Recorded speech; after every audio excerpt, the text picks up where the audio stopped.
now. So I'll go straight to just a quick highlight on the 2 lab tests that have been there the past 2 years. So if you look at this one, this is coming from 2020. That's when they had this lab test. So I know some of you have already come across these questions. And then the other one is for last year. Okay. So already you're able to see that the first question is already similar. So I will not waste time on that question, since you guys are already able to see that it's coming from your lab manual, and I'm sure you did that in your first experiment. Okay, so we will just ask you to identify the wrong situations depicted in the picture, and this one is a must. You are going to see it there tomorrow. So such questions where it's coming from a past paper, you don't even need to think, you just need to look at the answers, because the beauty about Moodle is it shows you the answers that you expect. So these are the wrong things that are, so they can't change, so they'll still be the same answers. So you can just use that to help you pull through. Okay, so away from that, we can look at more advanced questions that we can solve. And then this is another question that is also, so titration is very common, so make sure you've understood titration. So we'll solve this question. Okay, we'll answer that question. And then if you look at this one, so a student crushed hydromagnesite and added that mass of this sample to hydrochloric acid. So give a reason why the mineral acid crushed before being added to the acid. Why was it crushed? So the beauty is the answers are all shown already. So you can study all this. And most of these questions tomorrow are going to be repeated. You're going to agree with me as you get to look at your paper. Okay. Now, the first question that we're going to start with is very important. Very, very important. Of course, there are some other things. If you check even these other lab tests, you'll be able to see that they were asking about the apparatuses that you get to use with in the lab.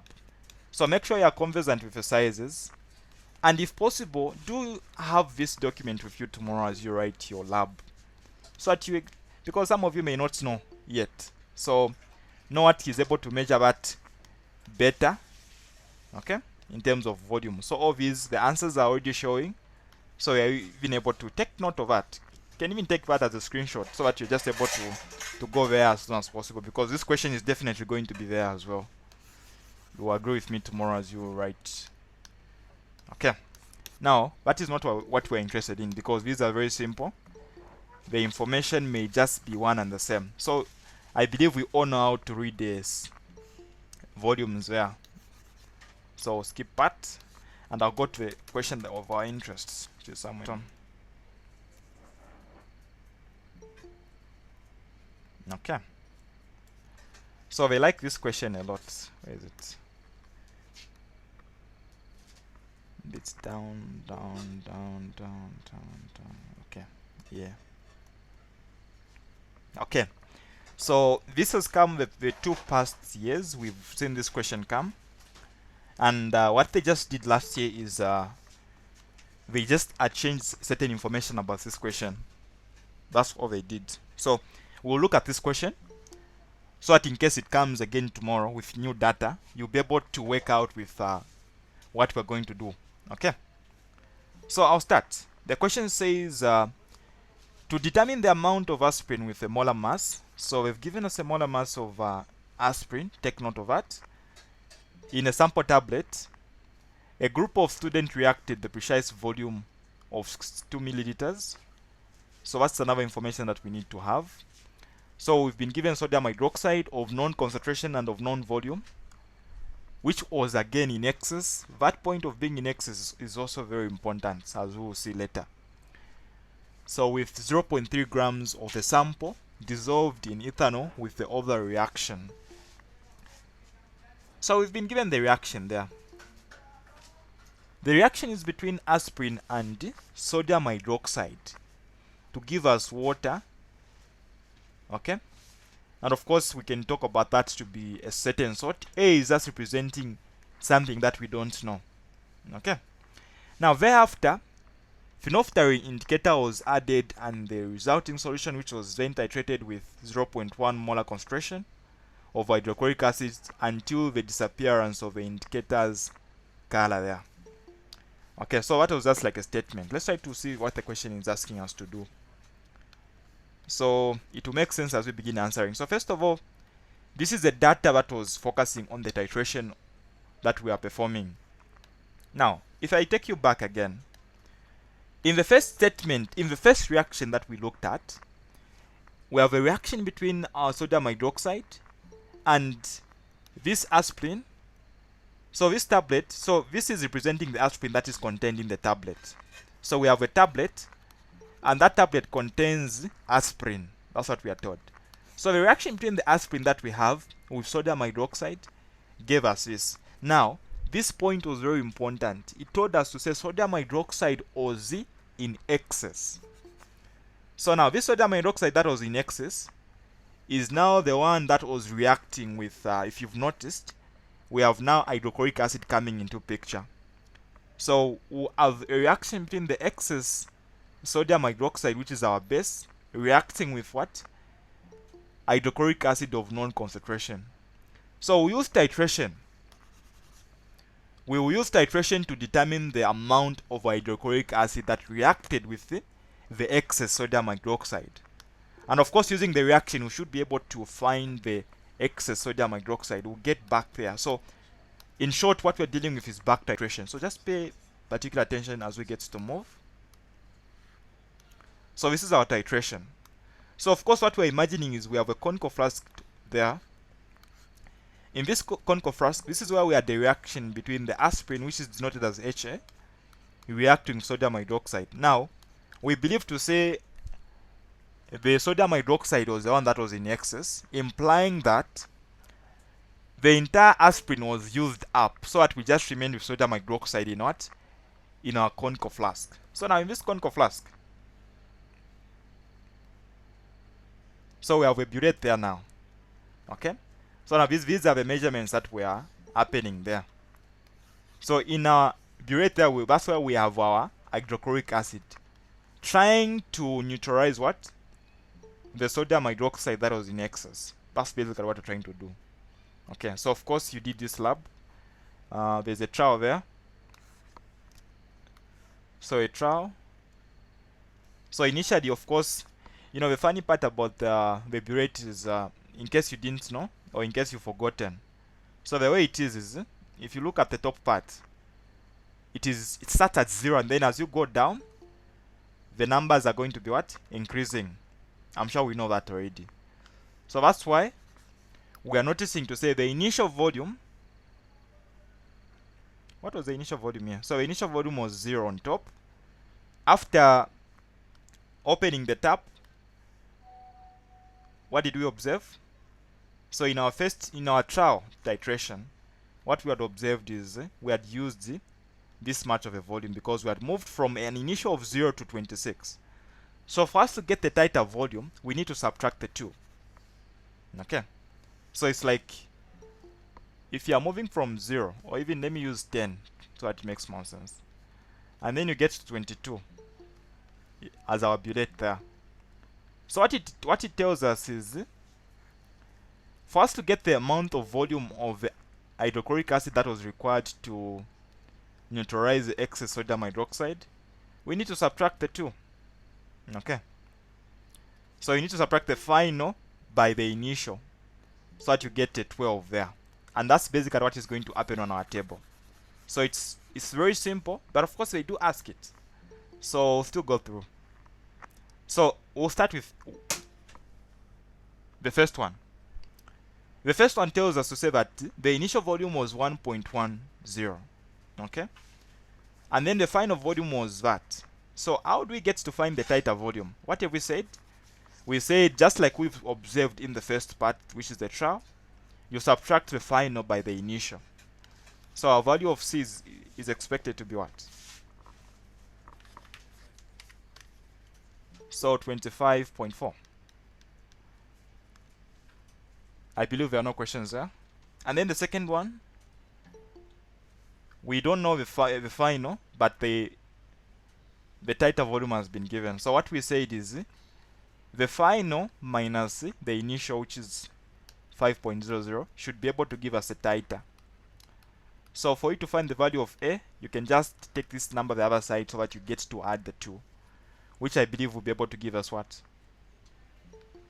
30.50.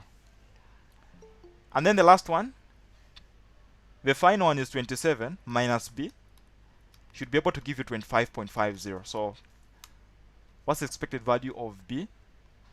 Collect the like terms. 27 minus 25.5 should be able to give you B. What's the difference here? So 2.5. Any questions there on this table? I'll allow questions if there are any questions. If there are no questions, we can move.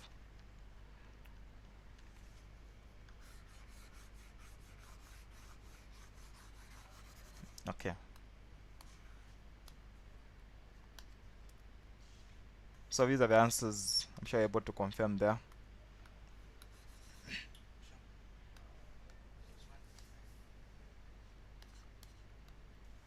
It's 1.5 here. Okay.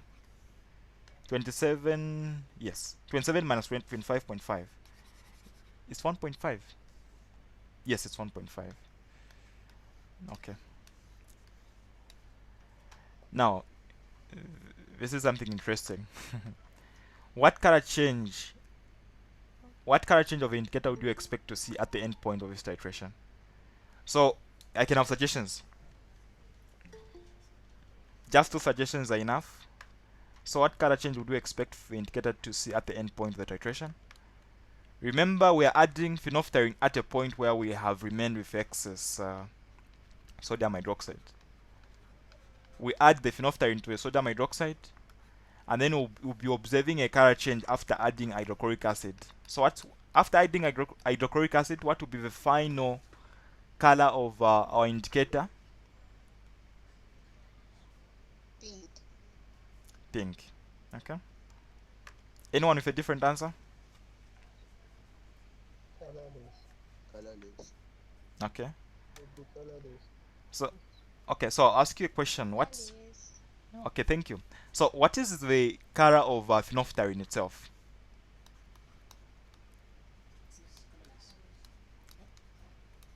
It's colorless. Okay. Interesting. Yeah, it is. It's colorless. So, first of all, what is happening is we are adding it to excess sodium hydroxide. So, if we add it to excess sodium hydroxide, does it change or it remains colorless?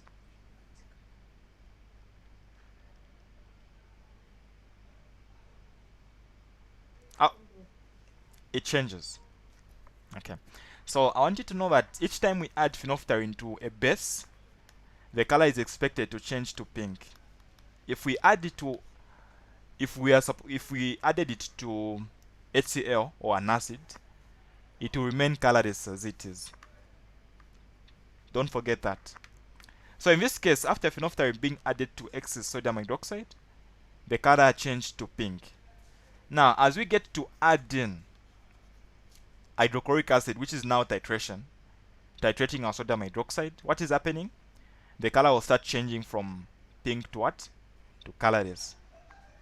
So what was the answer?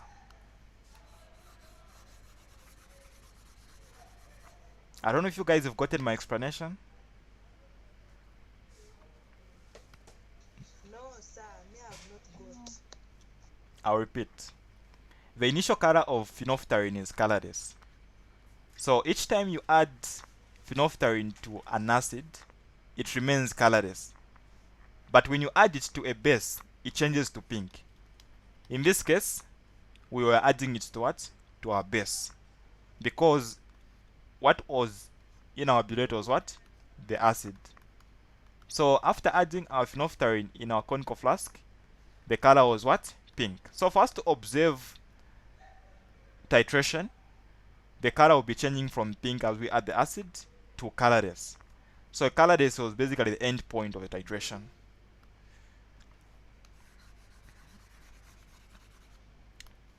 Is that okay?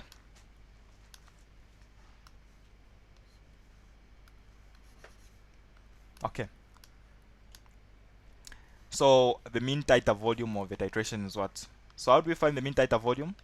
So if you go back to the same table of ours here, so the mean titer volume, mean means average. So you just add C plus this plus that. And our value of C was what? We subtracted the initial from the final, which gave us 25.50. So we can add this one plus the 2. How many values are we adding? 3. So you can divide by 3 so to get the mean titer volume. So is anyone performing calculations?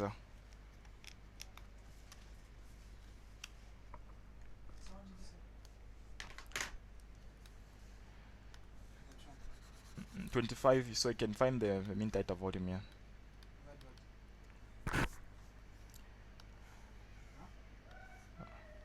So add the titer volumes of 1, 2, and 3. Divide by 3. Okay, so there are no questions there.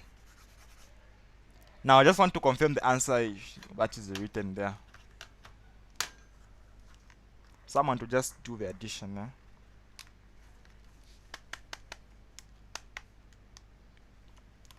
So 25.5 plus 25.6 plus 25.5 divide by 3.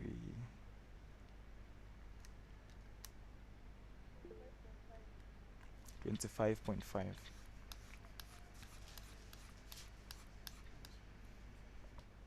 Okay, that's basically that's so.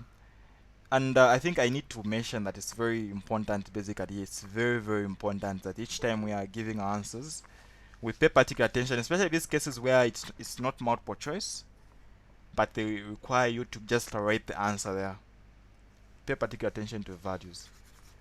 So if we go back to our data set there, what values were we working with? How many significant figures are these? Sorry, I don't get how you found the mean titer. What we found for what? How you found the mean titer. Now we found the mean titer. So we added the value of C because we're looking at the titer volume, right? Of course, the titer volume, we do know that it's a volume that represents the amount of the acid that was required. In this case, of course, we're saying the acid, yeah. The amount of the acid that was required by the sodium hydroxide that was in the conical flask of the container during titration. So you add 1, 2, and 3. Okay.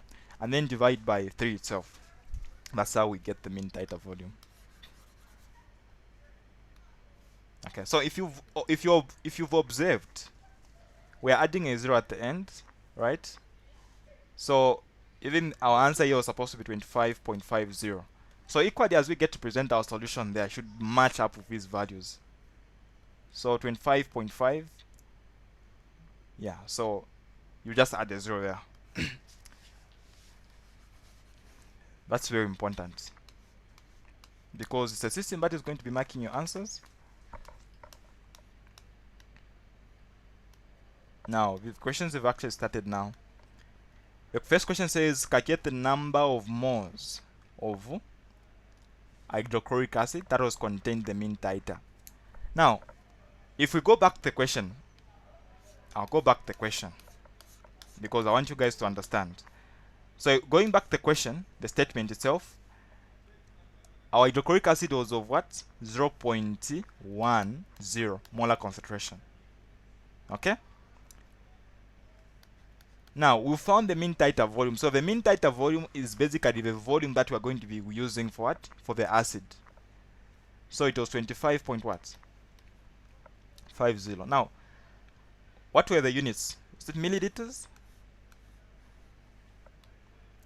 So the table clearly shows that we're dealing with what? Milliliters. So how do we find the number of moles in this case?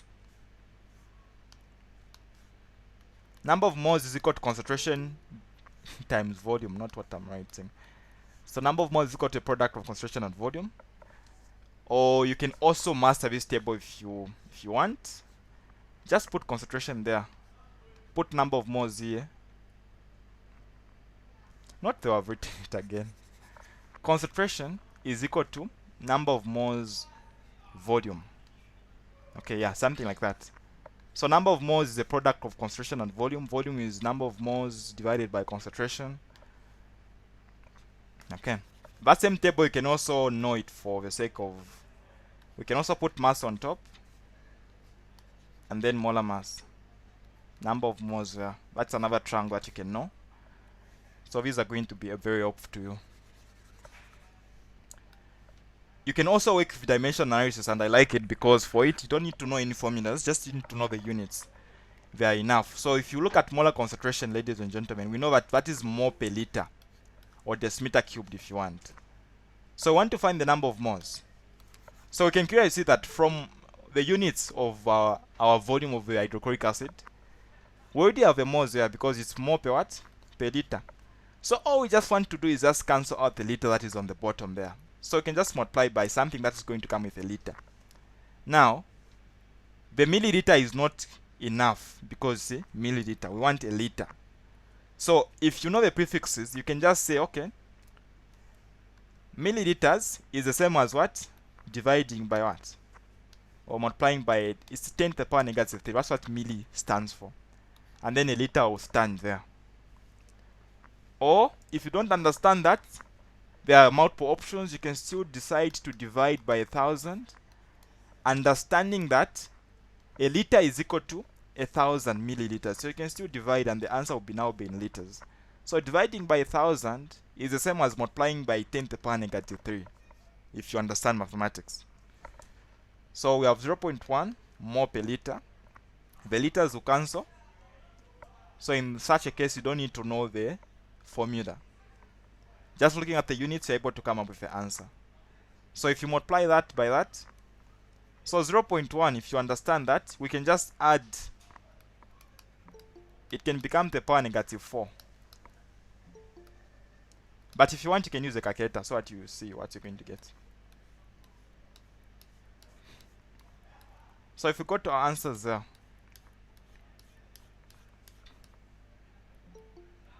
do we have any answer that is matching up? So far, not any answer matching up.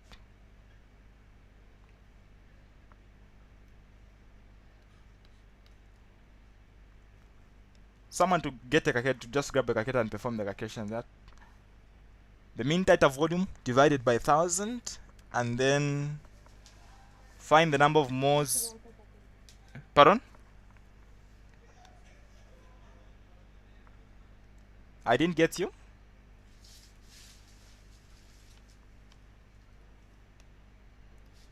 What did you say? You can perform the calculation. 2.55 times 10 to the power negative 03. Okay, 2.55 times 10 to the power negative 3. Okay.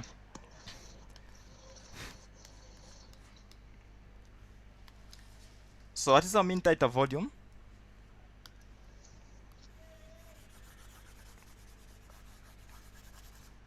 So the formula again is number of moles is equal to concentration times volume. Our concentration is 0.1. Our volume is 25.5 divided by 1,000. So there is no way the answer is going to change to what was found as the answer there. It will still be 2.55 times 10 to the power negative what? 3. Okay. So I don't know what was wrong with your calculations there, but basically that is how you go about it. We can't change it. This is the correct answer. You can confirm with the other, with the last year's. Yeah, so there are also those errors you might expect them, and if you do make, and if they do make errors in their answers, you can still go back to them and they'll still be able to change and remark the entire, yeah, all the answers out there. Okay. So don't be worried about them putting wrong answers. They can still correct that if there is need to. Any questions?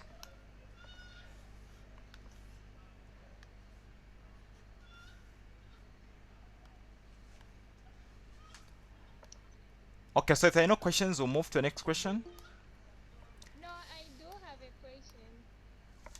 Yes, yes.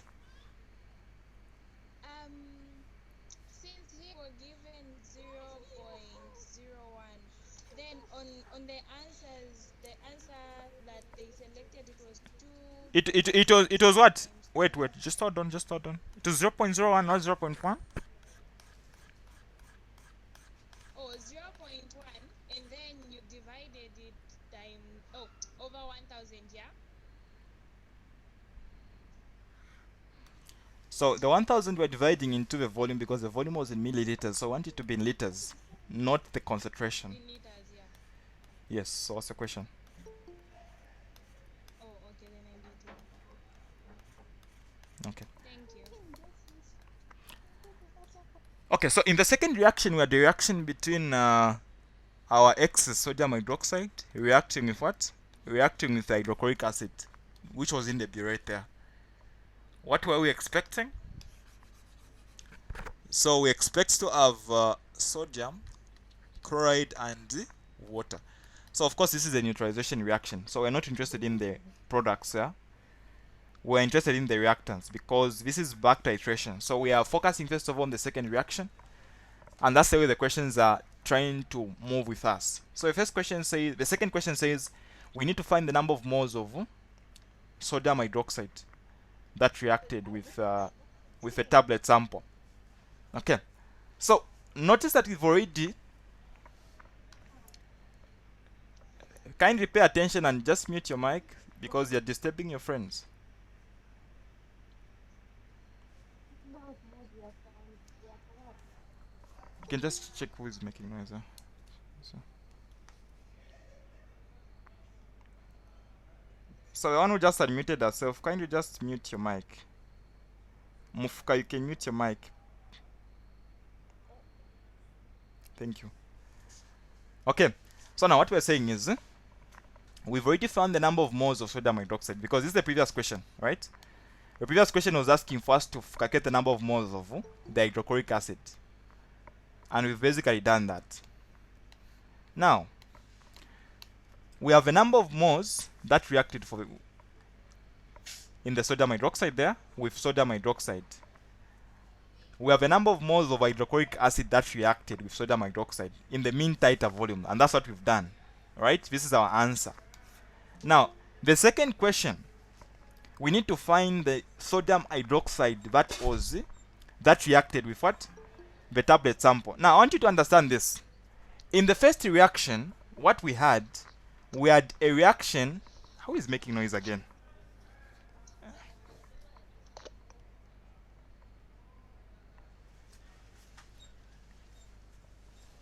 Okay, sorry for that.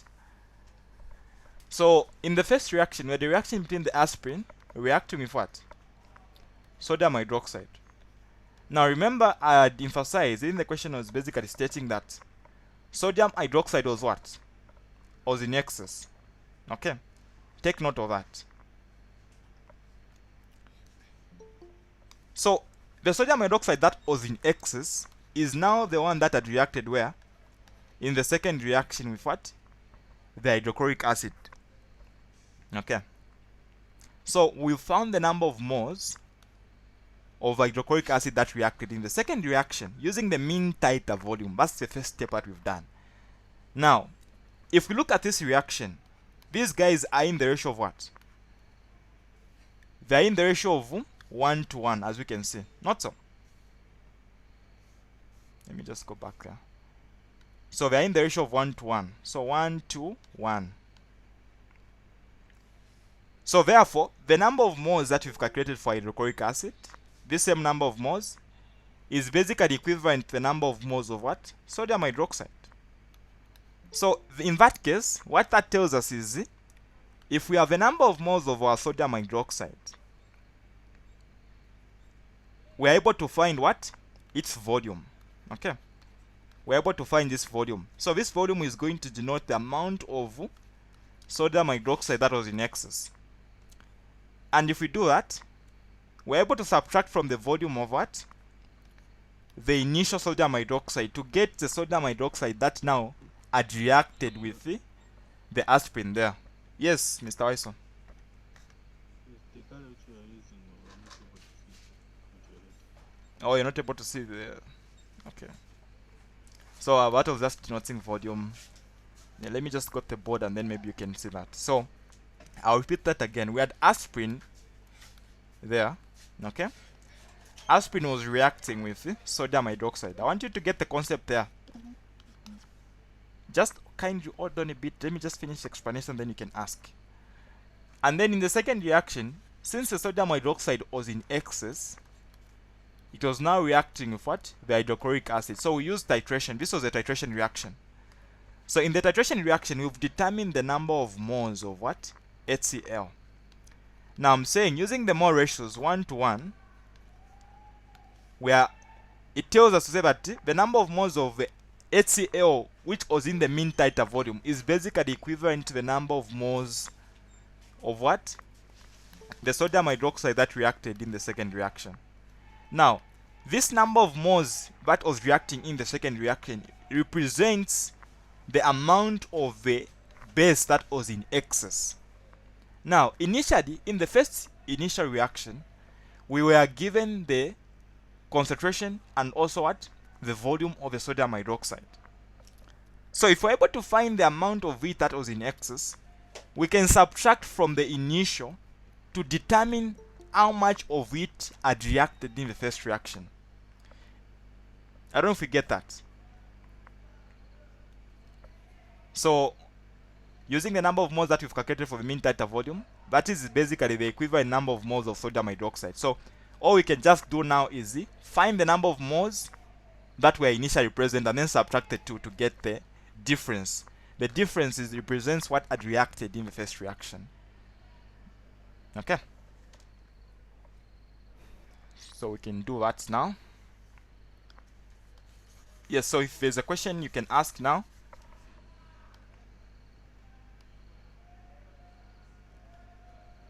Okay, so we'll go back to the data now that was there. So somebody just take note of this. I believe this was the answer. This is what they used in their calculations as well. 2.25 times 10 to the power negative 4. Consider that. We'll go to the question. Okay, so if you look at the question now, what information did they give us about the sodium hydroxide? So this is what we've calculated for the HCl, and I've said it is also equivalent to the excess what? Sodium hydroxide, because they were in the ratio of 1 to 1. That's one point. Now initially, we had a volume of 62 milliliters and the concentration was 0.1 of our sodium hydroxide. So I want someone to find the number, excuse me. I want someone to find the number of moles initially present by multiplying concentration and volume. Our concentration was 0.1. Our volume was 62 milliliters. So we would want to make sure the units are matching. So we can divide 62 by 1,000 because we know molar concentration denotes mole per liter. So we want them to cancel out. So just do that and then give us the answer there.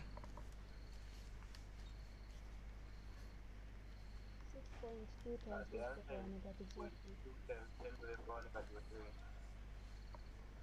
6 point what? 6.2 times 10 to the power negative 3.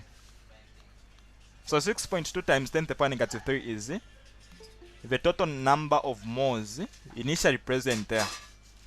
Now, I want you to picture this, because what we're picturing first of all is a case where we have this sodium hydroxide. Now, we don't know much information about the other reactant. So what we get to do is we will use a lot of what?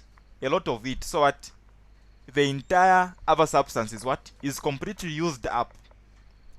And then to try to determine how much is left over, we'll get another excess substance to react it with the sodium hydroxide, so that it is also completely used up. Now, since in the second reaction we are using two reactants of which we know information about them, we know their concentrations, and then if we know the volume of one, we're able to find the volume of the other. And that's basically what has happened between hydrochloric acid and sodium hydroxide. Now, since we knew what we started with and we don't know how much reacted, we can subtract how much reacted in the second from the initial to get what reacted in the first reaction. So this is what was present there initially.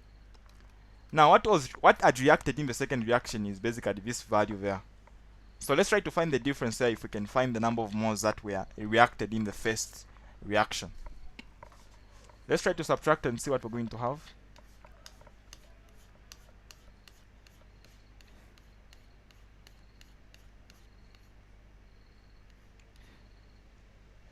Are we there? Are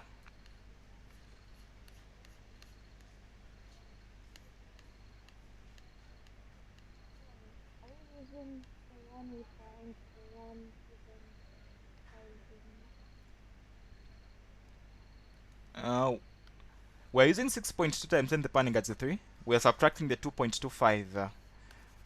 2.25 by 10 to the power negative 2.25, yes. What are you getting?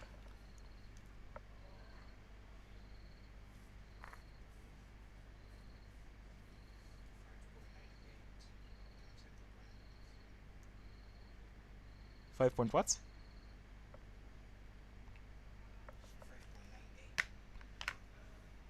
So somebody's saying 5.98 times 10 to the power negative what? Negative 3. Okay. Is that what everyone else is getting?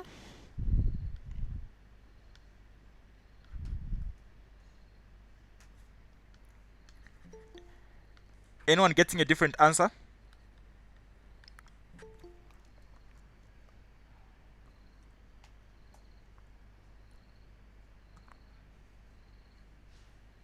Okay. So you can also try to use the value that we had calculated in the first place. We calculated 2 point what?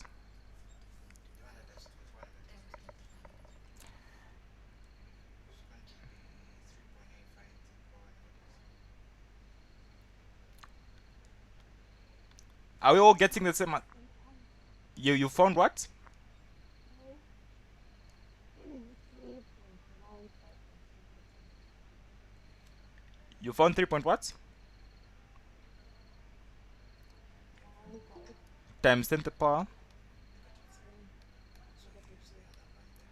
So this is using the other value that we had found. Okay, interesting. And then using the same value that we've used from the other question, is it also giving you 5.98?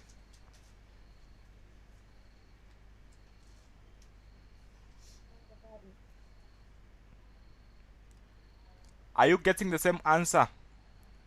5.98 using 2.25 against 6.2 by 10 to the power negative 3. No, using that one which is raised to the power negative 3, it is giving us 3.64 times 10 to the power negative 3. Okay.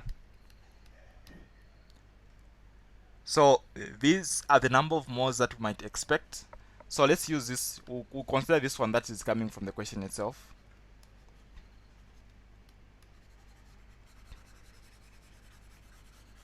Okay, so going by our value, this is the answer that we've gotten. So those are the number of moles that we might expect to react with sodium hydroxide. But the sodium hydroxide reacted with a tablet sample by back titration. Okay, so we are a lot of some errors in the script here. Yeah, you can confirm that.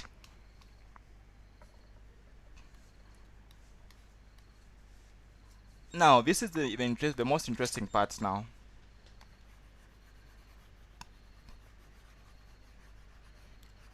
This is our goal. We can now find the mass of aspirin that reacted in part E. So if you go back to the question again, we'll go back there and just give a summary of everything that we've done.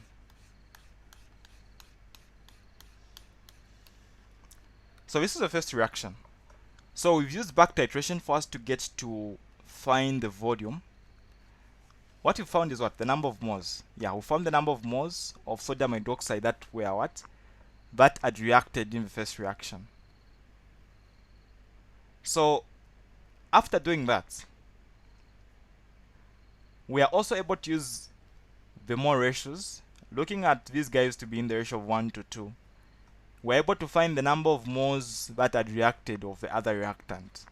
Okay, so if we can find the number of moles of the aspirin, we are also able to find the mass by using what? The molar mass that was given there. So we said mass is basically a product of molar mass multiplied by what? The number of moles.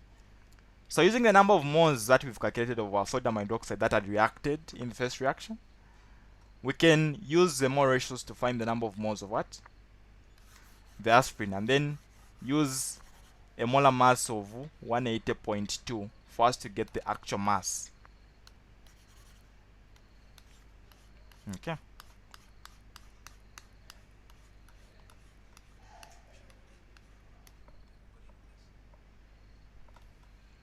Okay, so again, if you try to observe this, so take note of the same answer, because of course that's what they use to get the answer in the next question.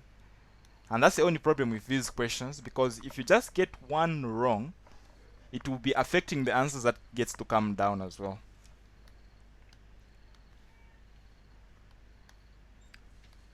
So if you consider this value of number of moles of sodium hydroxide that we're reacting in the first reaction, so the mole ratio between the aspirin and the sodium hydroxide is 1 to 2. So if you have the number of moles of your sodium hydroxide to be 3.65 times 10 to the power negative 4, try to find the number of moles of the aspirin. So you can put x there, and then you can put a 1 there. So if you cross and multiply, you have 3.65 being divided by a 2, which will give us what?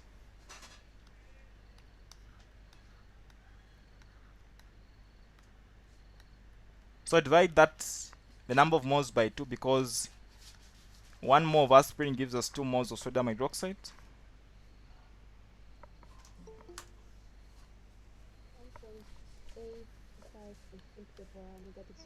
1.825 times what? Times 10 to the power negative 0.3. Okay, so what is moles? And then our molar mass was what was given as what? The molar mass of the aspirin? Was it 180.2? So if you multiply the two values, what are you getting as your mass?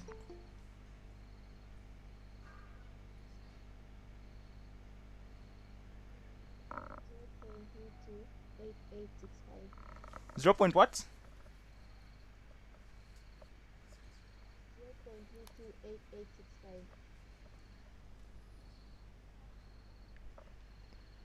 0.328865. 0.0. Just 0.328865. 0.32. Sir, sir, I think the answer should be 1.825 times 10 to the power negative 4, not to the power negative 3. The answer is supposed to be what? The power negative 4. It's to the power negative 4, not negative 3. I want you to put it in decimal places, just decimal places.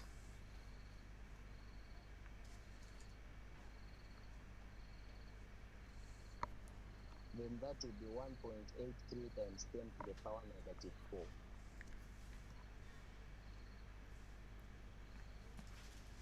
How are you using your calculators, you guys? Sir, when you divide 3.65 times 10 to the power negative 4 by, when you divide it by 2, then you'll get 1.825 times 10 to the power negative 4, and not to the power negative 3.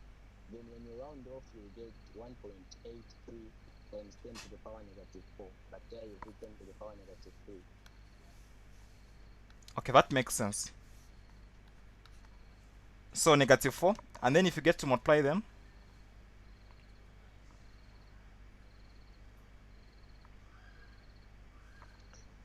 When you multiply them, you get 0.328865. are you sure? 0.032885.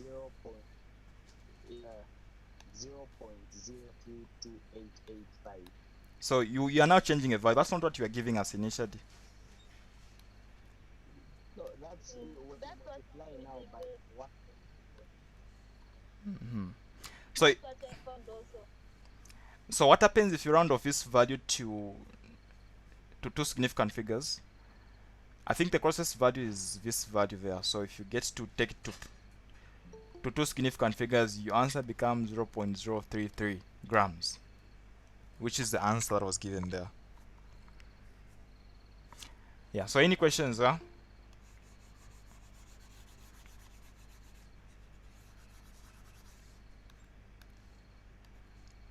So that's what you might expect there. This question is very likely to be there. So I want you to find the percentage of aspirin in the tablet. So this is the mass of the aspirin that you found, 0.033 grams.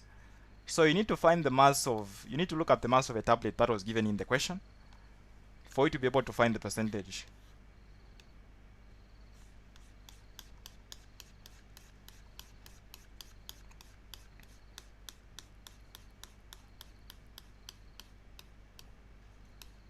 So looking at the question, where are we given? Yeah, so it was given actually. So the mass of a tablet was 0.3. So you'd want to divide that into the mass of the aspirin and then try to find the percentage there. What answer are you expecting?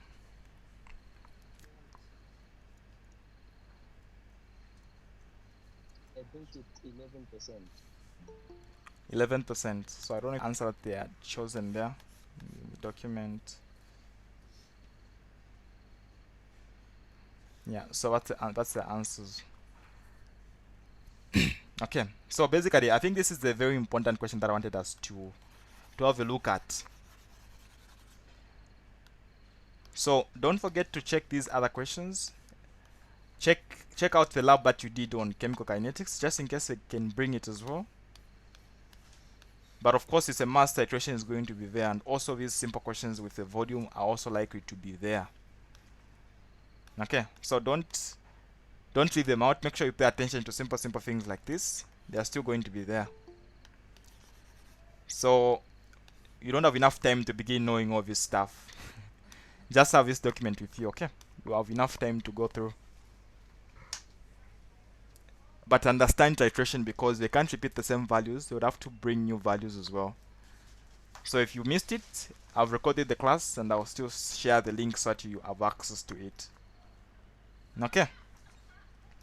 So we'll meet on what? Tomorrow is Friday. So we'll meet on Saturday and Sunday to finish up on organic chemistry. And then we can start past paper revisions next week. Yeah. Okay. So don't miss out. If you're not registered, you can also register. I think the link is in the group. You can still get register. We've even reduced the price to 80 kwacha until you write the exams. Yeah. So I'm still available. Feel free to share the questions if you get stuck in the group. Share the questions. Okay. And if there's anything that you've not understood in the document, you can ask me now. If you went through the document and then there's a question where you got stuck, you can ask now. I'll answer.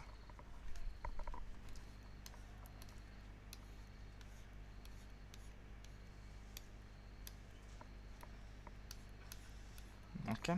So there are no questions. Or any general questions about the lab test that you'd want to know?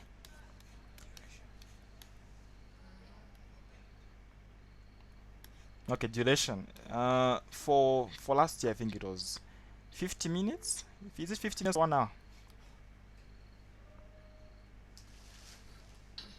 There's no time here. Okay, it was 1 hour 30 minutes. It was 1 hour 30 minutes. Yeah. Okay, so 1 hour 30 minutes. Which is enough time for you to, yes. Yes, that question on chemical kinetics, we have to plot the graph to find the gradient. You had to plot, they asked you to plot the graph. It's like they are telling us to find the ICP gradient. It's on page what?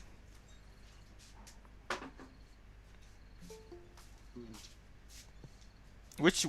Which one are we looking at? this same document I'm using or the other one? Is it Which one this? you talking about? It's the same question. Then what about? No. So the question says the Inverse equation can also be expressed as a logarithmic relationship. That is the graph ln t against negative 1 over 2. So the gradient is negative EA over R there. And then the table has been given. So they're actually asking you to plot, but I don't necessarily, yeah, they've actually said plot. So you can plot the graph. If you can even have a graph paper, it's even going to be much easier and more, yeah, more accurate than just using a paper.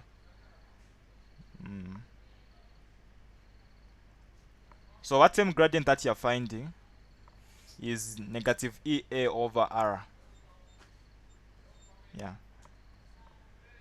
So using that very concept, you're able to find. I'm sure I saw a question on the activation energy. Yeah. So if a gradient is negative EA over R, and then you know the value of R, you're able to find what? The activation energy, not so? Yeah. Yeah, so you just have to plot it. Just like the questioner said. Negative EA over R is the gradient of the... Yeah. Any other questions?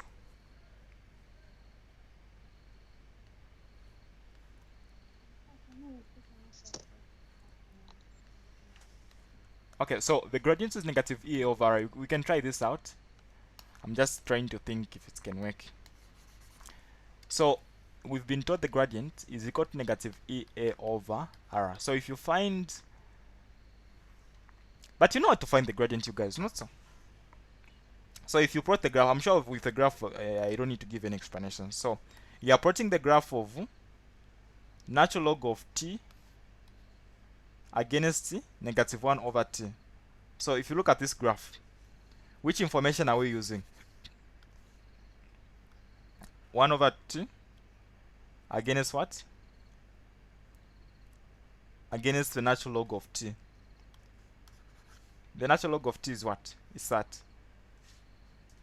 Now, again, they are very, very fun in terms of how they ask their questions. So the natural log of t we've considered to be positive, and then they want you to consider the negative 1 over t to be negative. So these values will become negatives, and then these will become positives, except the last one will become a negative. So as you plot,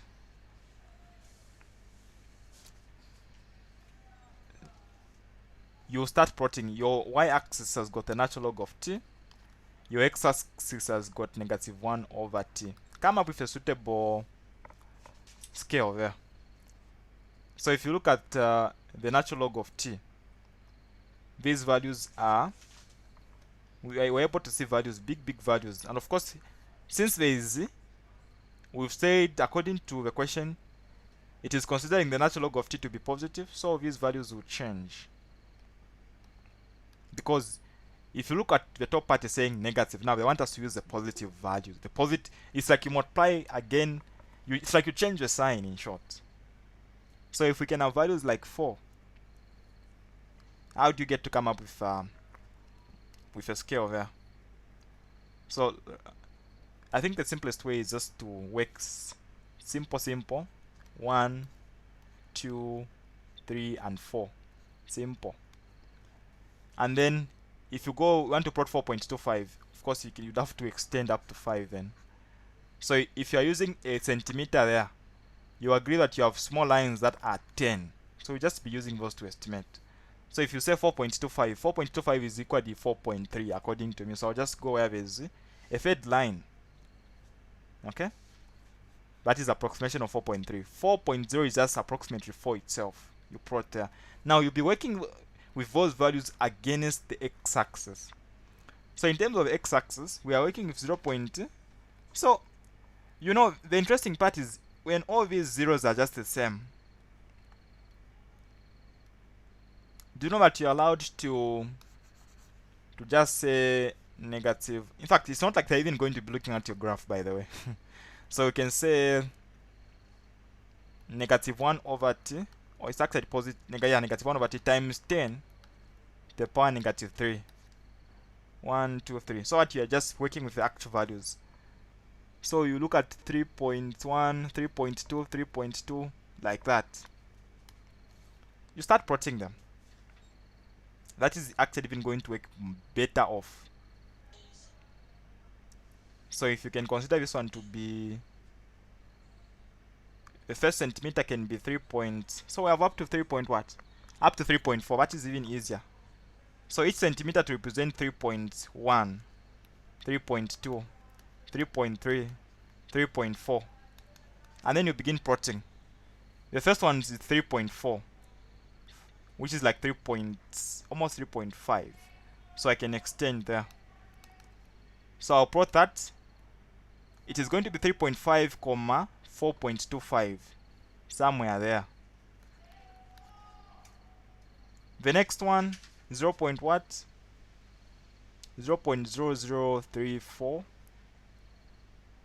comma 4 point, and so on and so forth. So you finish your graph like that. Yeah, you finish your graph. Now again, you've seen the so I've made the mistake again. Where have I made the mistake? I've made a mistake on the signs, because if you look at the graph, if you look at the question here, the question is emphasizing to say the values of x are supposed to be the negative. So these values are supposed to be considered to be negatives. So if we consider them to be negatives, implying they're supposed to be on the left side and not on the right side. You get? So you go this side, negative 3.1. So that will be, so that as you get to plot, the graph will be going down. That's what I'm observing there. Whatever I was showing on the right hand side was supposed to be on the other side because of the introduction of a negative 1 over t, which makes these values to be negatives.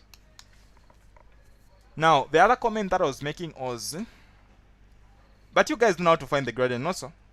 So if you get to draw the perfect fit line, the best fit line as you call it. So if points are like that, in this case the best fit line may be something that is like that. So you can get 2 points there. I don't know how you basically usually do something like this, and then get 2 points. Yeah, you know the change in y over change in x, right? We'll be able to give you the value of the gradient. I believe we know that. So after you've found that, and they know that you guys are going to be performing rough diagrams that are going to not be so precise. So as you've seen, these values are very different in terms of magnitude. So no matter how, even when you make a slight mistake somehow with your plotting, just maybe, even when you're not accurate, you'll be able to see that, since I've got negative 4,000 something, I think it's the only crosser value. The rest are very far. So that's the way it's going to work for you. Now, depending on the answer that you've chosen, it's supposed to help you calculate what? It's supposed to help you calculate the what? The activation energy. So the gradient I said is the same as negative EA over R. So if you have the gradient to be equivalent to negative 4710, you can try to multiply by the value of R on the other side, so that you try to find the value of the activation energy. The value of R that you use under Arrhenius equation is, what's the value? Do we use 8.3 or we use 0.082 something? 8.3.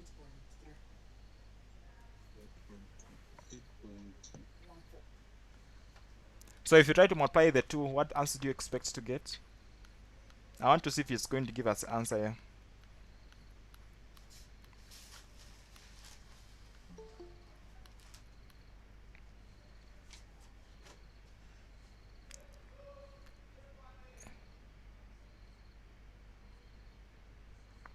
Trying to estimate.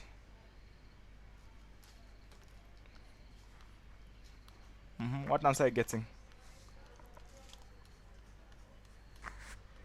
39. Negative what? I'm getting 39. Negative what? 39.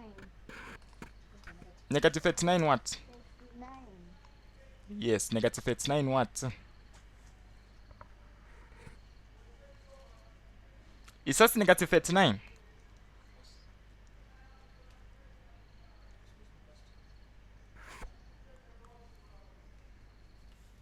Okay, so you're saying it's matching up with that answer, or we're just getting 39? Like, I want to get the exact value. We try to see what we have here.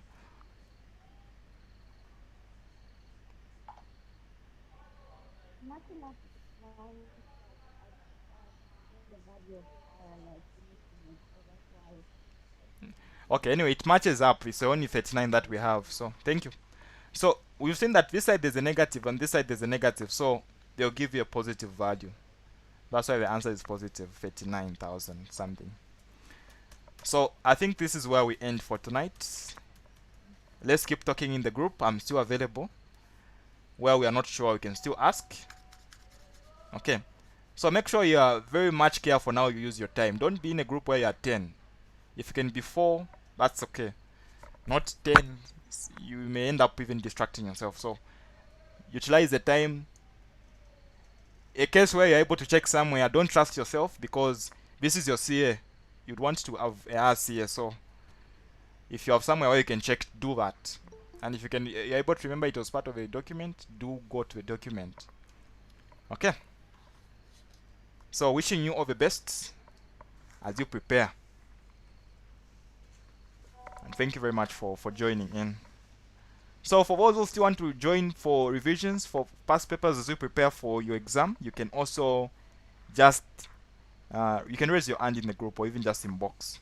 We can talk from there. Goodbye. Where are we going to find the recorded video? Recorded class. I'll post it on YouTube. You'll be able to see it.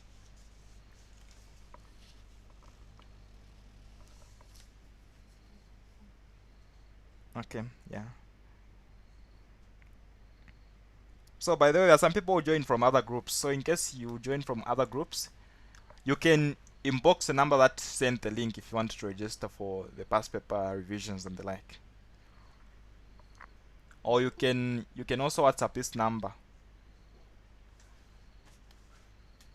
097-400-4921. I believe it's visible enough. Yes. After registering today, but I wanted to ask, is it more than enough to go through this document and understand it, then write the lab test? Is it enough to do what? Understand this document, more like understand the concept Oh, for okay. one like lab test tomorrow. Okay. So for lab test tomorrow, I've emphasized to say, look at your kinetics lab. Check it out. Okay.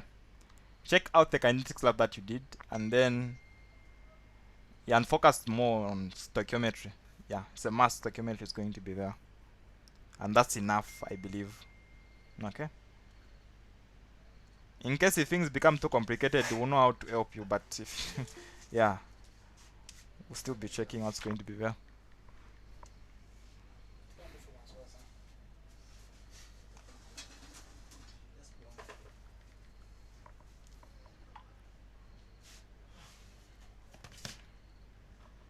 So revisions are ongoing. Actually, we even looked at this. I don't know if this tutorial sheet is official, but it's what was going around. So we looked at this tutorial sheet for both the 1010. We solved all the questions. We are still waiting for the next one, and all the classes are actually recorded, and you can still have access to them. This is a very interesting topic that you don't want to miss out.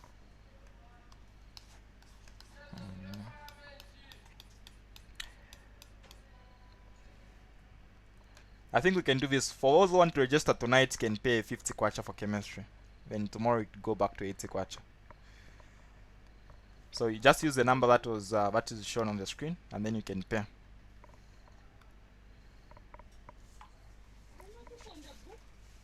You can call or you can WhatsApp a number. I think this is